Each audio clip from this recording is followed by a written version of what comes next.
Hello all, good evening. I just got some time to record this video since my kids are sleeping. Upcoming வீக்கில் வந்து market எப்படி இருக்கும்னு பார்த்துடலாம்.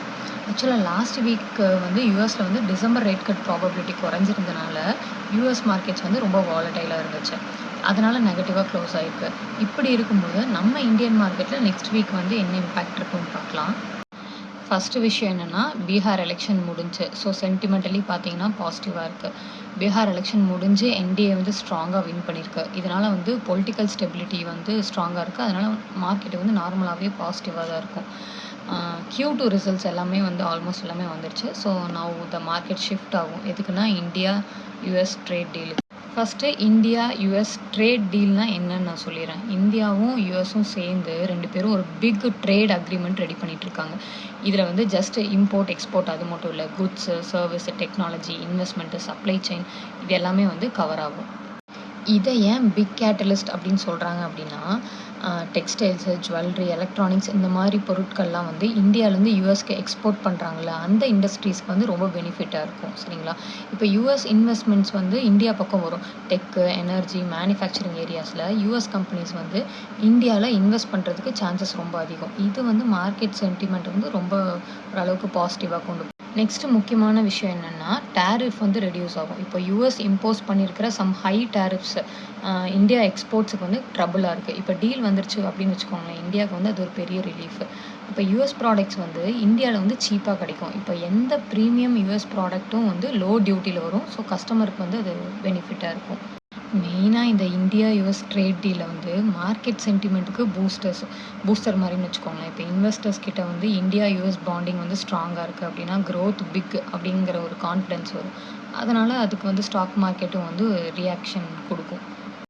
Next முக்கியமான விஷயம் ஒரு வீடியோவில் பார்த்தேன். ஏதோ எப்ஸ்டீன் இமெயில் அப்படின்னு ரிலீஸ் ஆகிருக்கு அப்படின்னு சொன்னாங்க யூஎஸில்.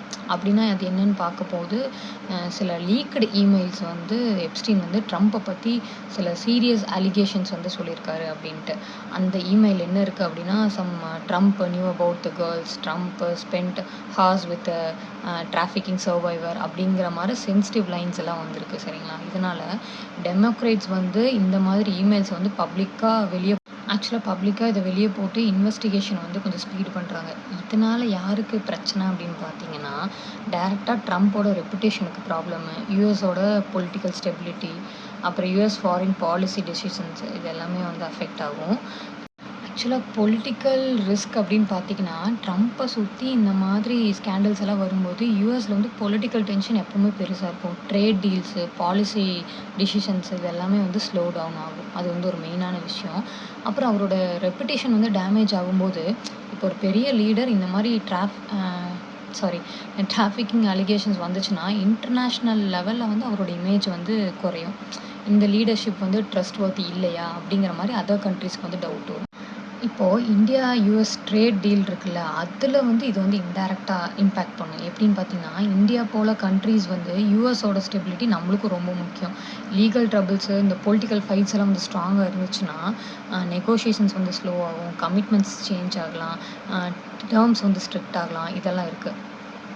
அப்புறம் மெயினான விஷயம் வந்து மார்க்கெட் வந்து சென்டிமெண்ட்டாக பார்த்திங்கன்னா நெகட்டிவ் ஆகும். இப்போ குளோபல் இன்வெஸ்டர்ஸ் வந்து இப்படி பெரிய ஒரு சென்டிமெண்டல் ஸ்கேண்டல் யூஎஸில் வந்து பொலிட்டிக்கல் ரிஸ்க் அதிகமாக இருக்குது அப்படின்னு சொல்லிட்டு சேஃப் அசட்ஸ்க்கு வந்து ஷிஃப்ட் ஆகலாம்.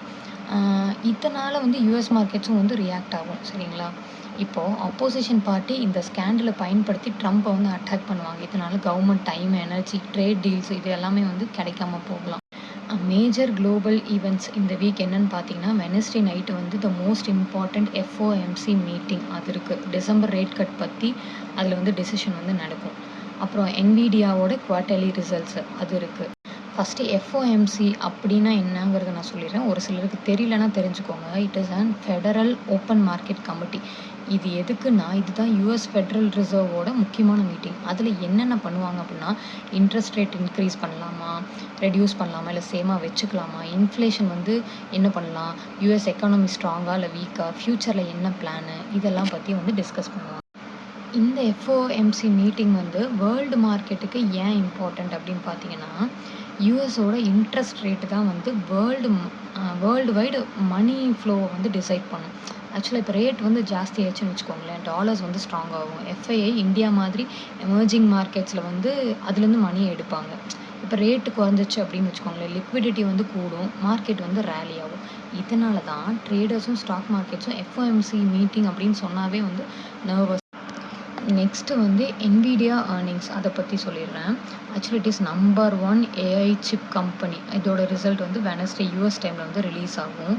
ஃபஸ்ட்டு அது NVIDIA ஏர்னிங்ஸில் என்னென்ன சொல்லுவாங்க அப்படிங்கிறத சொல்லிடுறேன். NVIDIA ஏர்னிங்ஸ் அப்படிங்கிறது ஒவ்வொரு 3 மந்த்ஸ் ஒன்ஸ் வந்து கம்பெனியோட ஃபினான்ஷியல் ரிசல்ட் வந்து ரிலீஸ் பண்ணுவாங்க. இதில் என்ன சொல்லுவாங்கன்னா, கம்பெனியோட ப்ராஃபிட் எவ்வளோ ஆயிருக்கு அப்படின்னு. இப்போ ப்ராஃபிட் இன்க்ரீஸ் ஆச்சுன்னா ஸ்டாக் அப் ஆகும், ப்ராஃபிட் கொஞ்சம் கம்மியாக இருந்துச்சு அப்படின்னா ஸ்டாக்ஸ் வந்து டவுன் ஆகும், சேல்ஸ் ரெவன்யூ வந்து எவ்வளோ ஆயிருக்கு அப்படிங்கிறது, அப்புறம் வந்து ஏஐ டிமாண்ட் வந்து ஸ்ட்ராங்காக இருக்கா அப்படிங்கிறது தெரியும். அப்புறம் வந்து இப்போ NVIDIAவோட பிஸ்னஸுக்கு மெயின் இன்ஜின் வந்து ஏஐ சிப்ஸ் தான். இப்போது ஏஐ டிமாண்ட் வந்து ஸ்ட்ராங் ஆச்சு அப்படின்னா என்டையர் குளோபல் டெக்கும் வந்து ரேலி ஆகும். இப்போது கம்பெனி சொல்லும், இப்போ ஃப்யூச்சர் ப்ரெடிக்ஷன், அதாவது டிமாண்ட் வந்து ஸ்ட்ராங்காக இருக்குது அப்படின்னு சொல்லிச்சுன்னு வச்சுக்கோங்களேன், மார்க்கெட் ரேலி ஆகும். ஸ்லோ டவுன் அப்படின்னா நாஸ்டாக் ஒன்றே ஃபால் ஆகும், குளோபல் மார்க்கெட்ஸ் வந்து டவுன் ஆகும். இந்த ஏர்னிங்ஸை வந்து ஏன் ட்ரேடர்ஸ் வந்து முக்கியமாக பார்க்குறாங்க அப்படின்னா, NVIDIAங்கிறது ஏஐ பூம் அதோட ஹார்ட். இப்போ செமிகண்டக்டர்ஸு, டெக்ஸு, ஸ்டாக்ஸு, நிஃப்டியோட ஐடி சென்டிமெண்ட் இதில் எல்லாத்துலேயுமே இம்பேக்ட் இருக்குது. இப்போ NVIDIA வந்து பாசிட்டிவ்னு வச்சுக்கோங்களேன், கிஃப்ட் நிஃப்டி கூட பாசிட்டிவாக ஓப்பன் ஆகும். இப்போ NVIDIA நெகட்டிவ்னா இந்தியன் மார்க்கெட்டில் ப்ரெஷர் இருக்கும், குளோபல் ரிஸ்க் இருக்கும், அவ்வளோதான். இப்போது எனக்கு ஒருத்தர் கமெண்ட்டில் சொல்லியிருந்தார், நீங்கள் எதை வச்சு ட்ரேட் எடுப்பீங்க அப்படின்னு கேட்டதுக்கு அவர் ஒரே பதில் தான் சொன்னார், ட்ரம்ப் அப்படின்னு. கிட்டத்தட்ட மார்க்கெட்ஸ் வந்து இப்போல்லாம் அப்படி தான் போயிட்டுருக்கு. Okay, that's all for today's video. இனி நெக்ஸ்ட் என்னென்ன நடக்க போகுது அப்படிங்கிறது வந்து அப்கமிங் ப்ரீ மார்க்கெட் ரிப்போர்ட்டில் போடுறேன், செக் பண்ணிக்கோங்க. தேங்க்யூ ஸோ மச் ஃபார் வாட்சிங்.